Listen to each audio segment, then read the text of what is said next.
नमस्कार दोस्तों, more knowledge 30 के यूट्यूब चैनल में आप सभी का बहुत बहुत स्वागत है। और आज दोस्तों हम बात करेंगे बहुत ही महत्वपूर्ण टॉपिक पर।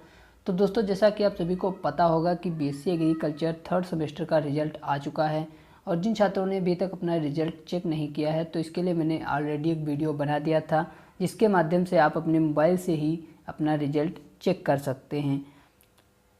तो दोस्तों, हमारे पिछले वीडियो पर कई छात्रों ने कमेंट किया था कि हमारे रिज़ल्ट में CO लिख कर आ रहा है और किसी के में फेलेट लिख कर आ रहा है। तो हमें ये रिज़ल्ट पूरी तरह से समझ में नहीं आ रहा है कि हमें आखिर कितने % नंबर मिले हैं और CO क्यों लिख कर आ रहा है। अगर हमारे सब्जेक्ट में बैक लगी है तो आखिर किस सब्जेक्ट में बैक लगी है। तो दोस्तों, इन सभी जानकारियों को आज हम इस वीडियो में डिस्कस करेंगे। आपके सारे डाउट्स क्लियर करेंगे कि आखिर ये रिज़ल्ट किस आधार पर दिया गया है। और अगर आप अपना परसेंटेज देखना चाहते हैं कि हमारे किस सब्जेक्ट में कितना % है, तो उसके भी बारे में चर्चा करेंगे। तो दोस्तों, वीडियो को बिना स्किप करे पूरा वीडियो को ज़रूर देखें ताकि कोई भी जानकारी मिस ना होने पाए। और अगर आपने अभी तक हमारा चैनल सब्सक्राइब नहीं किया है तो प्लीज़ चैनल ज़रूर सब्सक्राइब कर लें, ताकि जब भी मैं कोई वीडियो डालूँ तो उसका नोटिफिकेशन आप तक पहुँच जाए। तो दोस्तों, सबसे पहले हम बात करेंगे क्रेडिट हावर्स की। आखिर ये क्रेडिट हावर्स क्या हैं? तो दोस्तों, क्रेडिट हावर्स हर सब्जेक्ट पर दिए जाते हैं। ये यूनिवर्सिटी जो होती है, हर यूनिवर्सिटी अलग अलग निर्धारित कर देती है, क्योंकि ये हमारा सेमेस्टर का एग्ज़ाम होता है और इसमें हर सब्जेक्ट पर क्रेडिट हावर्स जो होते हैं वो निर्धारित किए जाते हैं। तो इसमें आप देख सकते हैं जो है क्रेडिट हावर्स 2 या 3 हर सब्जेक्ट पर निर्धारित किए गए हैं और इसी के आधार पर ग्रेड पॉइंट्स दिए जाते हैं। तो अब हम बात करते हैं ये ग्रेड पॉइंट्स क्या हैं। तो दोस्तों, ग्रेड पॉइंट्स जानने के लिए आपको सबसे पहले अपना पूर्णांक जानना होगा।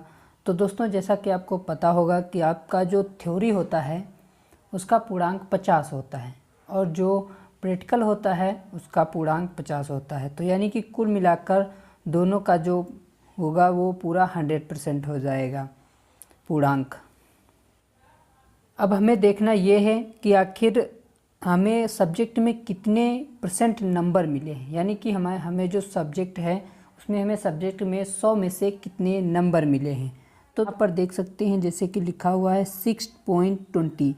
तो 6.20 अगर आपको 100 में से 62 नंबर यानी कि 62 नंबर मिलते हैं तो उन्हें पॉइंट के रूप में लिख दिया जाता है। 6 और बीच में पॉइंट लगाकर 20 लिख दिया जाता है।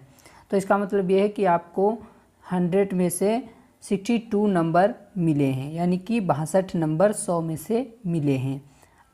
अब चलिए दोस्तों अगले सब्जेक्ट में देखते हैं। तो दोस्तों, यहाँ पर जो अगले सब्जेक्ट में 8 लिखा हुआ था, 8 का मतलब ये है कि यहाँ पर आपको 100 में से 80 नंबर मिले हुए हैं, यानी कि 100 में से आपको 80 नंबर मिले हैं। तो इसको पॉइंट में लिखते समय 8 पूरा का पूरा लिख दिया जाता है, पीछे 0 नहीं लगाया जाता है।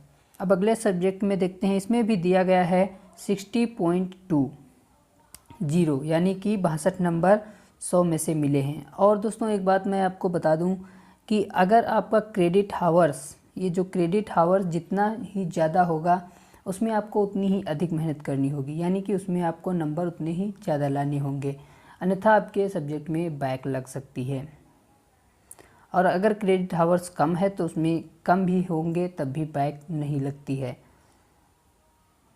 अब दोस्तों बात करते हैं, तो ये बात दोस्तों आप समझ गए होंगे कि आखिर ये ग्रेड पॉइंट्स क्या हैं और इनसे हम कैसे अपने सब्जेक्ट के नंबर देख सकते हैं।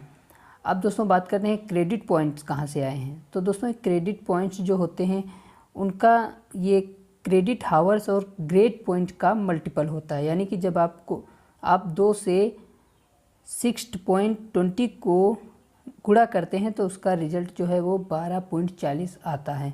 तो जैसा कि आप देख सकते हैं इन सभी सब्जेक्ट में इसी तरह कर दिया गया है। यहाँ पर 8 को 2 से गुणा किया गया है तो 16 आया है, यहाँ पर 6.20 को 3 से गुणा किया गया है तो 18.60 आया है। इसी तरह सभी सब्जेक्ट में मल्टीपल कर दिया गया है। अब दोस्तों बात करते हैं कि इसका GPA कैसे निकाला जाता है। तो ये जो यहाँ पर GPA दिया हुआ है, तो ये GPA जो है, पहले तो क्रेडिट पॉइंट्स जो दिए हुए हैं इन सभी टोटल क्रेडिट पॉइंट्स को ऐड कर लिया जाता है और इसके बाद में जो आपके क्रेडिट हावर्स दिए हुए हैं इन सभी को ऐड किया जाता है। इन सभी को ऐड करने के बाद आपको क्रेडिट हावर्स से जितने भी क्रेडिट हावर्स आपके बनेंगे उनसे क्रेडिट पॉइंट्स, जितने आपके क्रेडिट पॉइंट्स बनेंगे उनको भाग करनी है। भाग करते ही आपका जो है जीपीए यहाँ पर आ जाता है। अब दोस्तों बात करते हैं कि जिन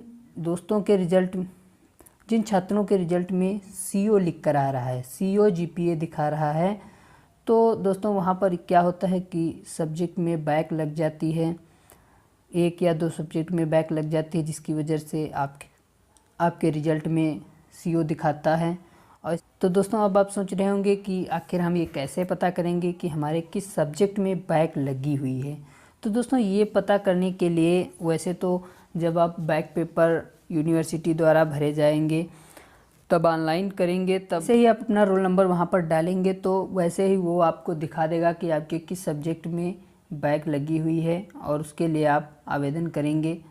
और अगर ऐसे भी आप जानना चाहते हैं तो दोस्तों मेरा अनुमान जहाँ तक है, अगर आपके 5.5 से कम हैं तो आपके सब्जेक्ट में बैक लगने के चांस ज़्यादा हैं। अगर क्रेडिट हावर्स की बात करें तो अगर आपके 5.5 से कम नंबर हैं तो उसमें आपके बैक लगने के चांस हैं। और इसके अलावा अगर आपका क्रेडिट हावर्स 2 है तो उसमें लगभग 5.3 तक जाता है, इससे ज़्यादा नहीं जाता है। तो दोस्तों उम्मीद करता हूँ कि ये आप आसानी से समझ गए होंगे। अगर आपको फिर भी कोई डाउट है तो आप कमेंट करके ज़रूर पूछ सकते हैं।